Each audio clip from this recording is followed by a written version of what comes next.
নমস্কার বন্ধুরা, welcome back to my channel বন্যা ডেইলি লাইফে তোমাদের সবাইকে স্বাগত জানাই। আবার একটা নতুন ভিডিও নিয়ে চলে আসলাম। তো আজকে একটা নয় দুটো রেসিপি তোমাদের বানিয়ে দেখাবো একদম সহজভাবে বন্ধুরা। প্রথম বানাবো হচ্ছে জিরা রাইস। তার জন্য দেখো এখানে চাল ভিজে রেখেছি আমি আধা ঘন্টা। দেখো বাসমতি রাইস নিয়ে নিয়েছি। আর তার সঙ্গে করবো হচ্ছে চিকেন কষা। একদম নতুন দুটো রেসিপি, নতুন না তবে একদম সহজ পদ্ধতিতে আমি তোমাদের দেখাবো। যারা এখনো পর্যন্ত এই রেসিপি দুটো পারো না বা বানানো কখনো, তো আমার এই রেসিপিটা দেখলে অবশ্যই তোমরা বাড়িতে বানিয়ে খেতে পারবে। তো চলো শুরু করি। তো দেখো বন্ধুরা, আমি রাইসের জন্য এখানে জল বসিয়ে দিয়েছি। জলটা ফুটলে তারপরে রাইস দিয়ে দেবো। তো দেখো এখানে মাংস নিয়ে নিয়েছি। প্রথমে মাংসে দিয়ে দেবো সামান্য পরিমাণ লবণ আর দিয়ে দেবো হলুদ গুঁড়ো। আজকে একটু অন্যভাবে রান্না করবো চিকেন কষাটা। তো লবণ হলুদ দিয়ে মেখে নেবো। তো জলের ভিতর দিয়ে দেবো স্বাদ অনুযায়ী লবণ। তো বন্ধুরা দেখো গ্যাসের উপর কড়াই বসিয়ে দিয়েছি। কড়াইটা গরম হয়ে গেছে। এখন দিয়ে দেবো তেল। তো দেখো বন্ধুরা তেল গরম হয়ে গেছে। এখন এই মাংস ভেজে নেব। লবণ হলুদ মাখা মাংসটা আমি ভেজে নেব। এভাবে রান্না করে খেলে কিন্তু খুব ভালো লাগে। একবার হলো বাড়িতে ট্রাই করবো বন্ধুরা, খুব সুন্দর লাগে খেতে।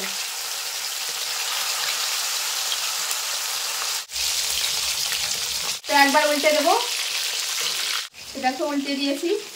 উল্টে দিয়ে এরকম লাল লাল করে আমি ভেজে নিয়েছি।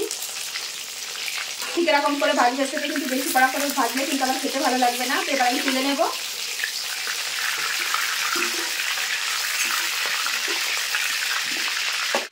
তো একইভাবে আমি এইগুলো ভেজে নেব।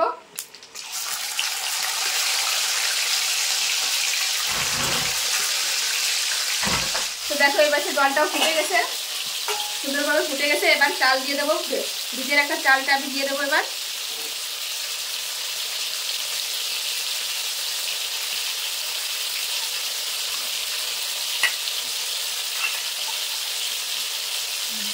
দিয়ে দিচ্ছি, এবার ঢাকা দিয়ে দেবো। তো এই মাংসগুলো আমি একবার উল্টে দেবো। উল্টে পাল্টে একটু ভেজে নেবো।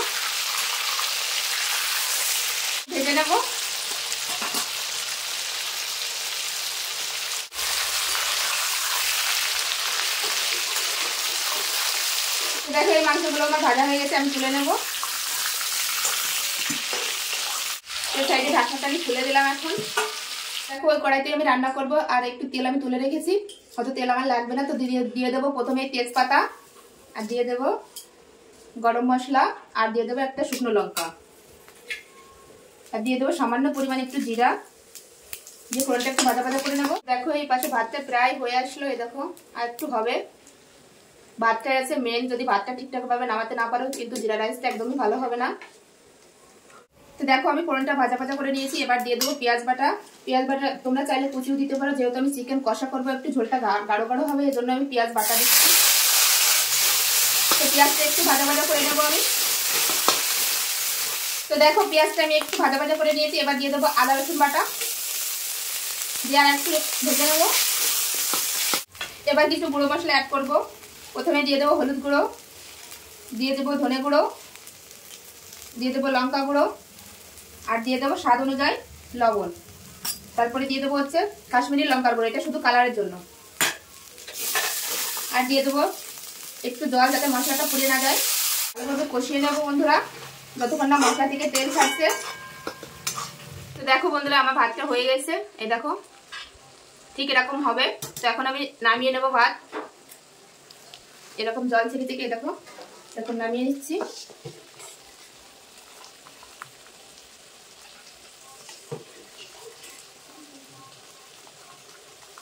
তো দেখো বন্ধুরা আমি ছেঁকে নিয়েছি। এটা দেখো একটা প্লেটে রেখে দিয়েছি, একটু ঠান্ডা হোক তারপরে রাইসটা বানাবো। তখন দেখো মশলা থেকে তেল ছেড়ে দিয়েছে, আর মশলাটা সুন্দরভাবে কষানো হয়ে গেছে। দেখো একটু লেগে লেগে যাচ্ছে, তার মানে সুন্দরভাবে কষানো হয়ে গেছে মশলাটা। আর মশলাটা কালার। এবার আমি দিয়ে দেবো ভেজে রাখা মাংস, দিয়ে আর একটু কষিয়ে নেবো। তো মশলার সঙ্গে ভালো করে মাংসটা আমি কষিয়ে নেব। তো আমি একটু ঢাকা চাপা দিয়ে দিয়ে একটু কষিয়ে নেব, যাতে মাংসটা ভালোভাবে সেদ্ধ হয়। তো দেখো এখন ঢাকনাটা খুলে দেখবো। এই দেখো এরকম ভাবে আমি কষিয়ে নেব। তো দেখো বন্ধুরা আমি অনেকক্ষণ ধরে কষিয়ে নিয়েছি, আর কষাটাও কিন্তু খুব সুন্দর হয়েছে। তো দেখো একদম কোনো জল নেই, মাংস একদম শুকিয়ে গেছে আর সুন্দরভাবে কষিয়েও নিয়েছি। এবার দিয়ে দেবো জল। আমি যেহেতু কষা কষা করবো এজন্য সামান্য পরিমাণ জল দেবো। তো এবার একটু ঢাকা দিয়ে দেবো মাংসটা সেদ্ধ হওয়ার জন্য 10 মিনিটের জন্য। তো এবার ঢাকনাটা খুলে দেখবো। তো দেখো প্রায় রান্না শেষের দিকে, তার একটু শুকিয়ে নেবো আমি ঝোলটা। তো দেখো আমার চিকেন কষাটা একদম রেডি। এখন আমি নামিয়ে নেবো, নামিয়ে দিয়ে জিরা রাইসটা বানাবো। তো কেমন লাগলো আমার এই চিকেন কষা রেসিপিটি অবশ্যই বলবে কমেন্টে। দেখো নামিয়ে নেবো এখন আমি। বন্ধুরা আমি মাংসটা যে এখানে নামিয়ে নিয়েছি, মাংসটা আমার রেডি। তারপরে কড়াইটা পরিষ্কার করে আবার বসিয়ে দিয়েছি গ্যাসের উপরে। এবার জিরা রাইস বানাবো। তো দেখো আমি কিভাবে বানাই। প্রথমে দিয়ে দেবো সাদা তেল। কড়াই গরম হয়ে গেছে। তো দেখো তেল গরম হয়ে গেছে, তেলের ভিতর দিয়ে দেবো তেজপাতা আর দারচিনি আর 3টে এলাচ।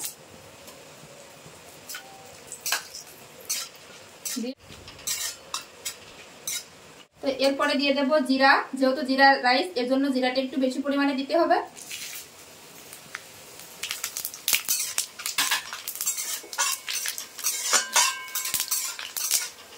দিতে হবে যেন কাঁচা না থাকে। আর দিয়ে দেবো 3টে কাঁচা লঙ্কা চিরা।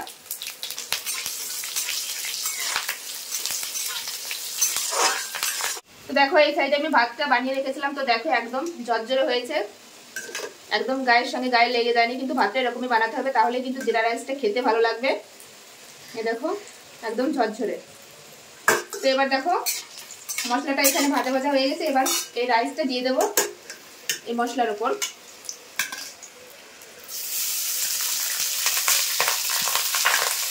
তো দেখো সব ভাত আমি দিয়ে দিয়েছি। এবার মশলার সঙ্গে ভালোভাবে মিশিয়ে নেব।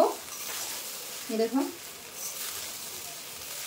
তো দেখো আমি একটু নেড়ে নিয়েছি মশলার সঙ্গে। আর উপর দিয়ে দেবো একটু গোলমরিচ গুঁড়ো। গোলমরিচ গুঁড়ো দিয়ে আবার একটু মিশিয়ে নেব রাইসের সঙ্গে। ঝরঝরে জিরা রাইস একদম।